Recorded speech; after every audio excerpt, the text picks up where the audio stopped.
Assalamualaikum warahmatullahi wabarakatuh. Saya Randi Dololo, mahasiswa semester 4 Fakultas Hukum Universitas 17 Agustus 1945 Samarinda, akan menjelaskan tugas metodologi penelitian dan penulisan hukum yang berjudul tentang tindak pidana kealpaan atau biasa disebut dengan kulfa. Seperti yang disebutkan dalam pasal 359 KUHP, barang siapa karena kesalahannya ataupun kealpaannya menyebabkan orang lain mati, diancam dengan pidana kurungan paling lama 1 tahun. Kealpaan merupakan bentuk kesalahan yang lebih ringan daripada kesengajaan, akan tetapi bukan kesengajaan yang ringan. Misalnya di dalam sebuah keberangkatan perjalanan di mana sang supir melupakan untuk mengecek kendaraannya, sehingga di dalam perjalanan tersebut terjadi kecelakaan dan mengakibatkan korban jiwa.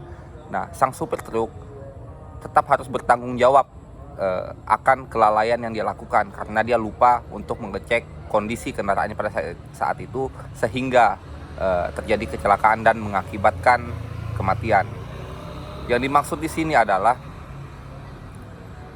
walaupun berbentuk ketidaksengajaan ataupun kelalaian, seseorang ataupun sang supir yang dimaksud tadi tetap dikenakan tindak pidana, yaitu yang dimaksud tadi adalah tindak pidana kealpaan ataupun kelalaian, atau biasa juga disebut adalah kulpa.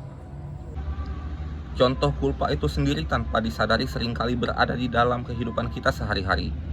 Kendati demikian, pelaku kulpa terkadang ada yang tidak menyadari perbuatannya kepada seseorang. Sama halnya seperti yang saya sebutkan di atas, kulpa atau kealpaan pada dasarnya dibedakan atas 2 jenis, yaitu kealpaan yang disadari dan kealpaan yang tidak disadari. Kealpaan yang disadari maksudnya adalah pelaku dapat menyadari tentang apa yang dilakukannya serta akibatnya, tetapi ia percaya dan berharap bahwa akibat tersebut tidak akan terjadi. Sedangkan kealpaan yang tidak disadari artinya bahwa pelaku melakukan sebuah perbuatan di mana ia tidak menyadari kemungkinan akan timbulnya suatu akibat dari perbuatannya tersebut, meski seharusnya ia dapat menduga akibat tersebut sebelumnya.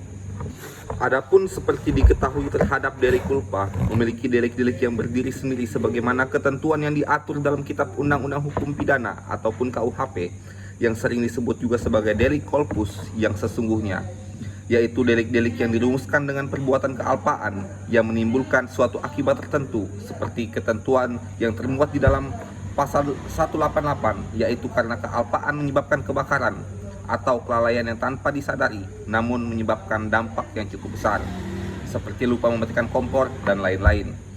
Pasal 360 yaitu karena kealpaan menyebabkan orang lain mendapatkan luka berat atau kelalaian ini masuk dalam kategori kulpa lata karena menyebabkan orang luka-luka. Dan yang terakhir adalah pasal 359 yang seperti saya sebutkan di awal tadi, kealpaan yang menyebabkan orang lain kehilangan nyawa juga masuk menjadi kategori kulpa lata. Sekian penjelasan mengenai tindak pidana kealpaan dari saya, semoga bisa bermanfaat bagi yang menonton video ini. Terima kasih juga kepada dosen pengampu mata kuliah metodologi penelitian dan penulisan hukum, Ibu Dr. Haja Siti Aisyah SPD, SHMM, MH. Semoga saya dikasih nilai A, Bu ya.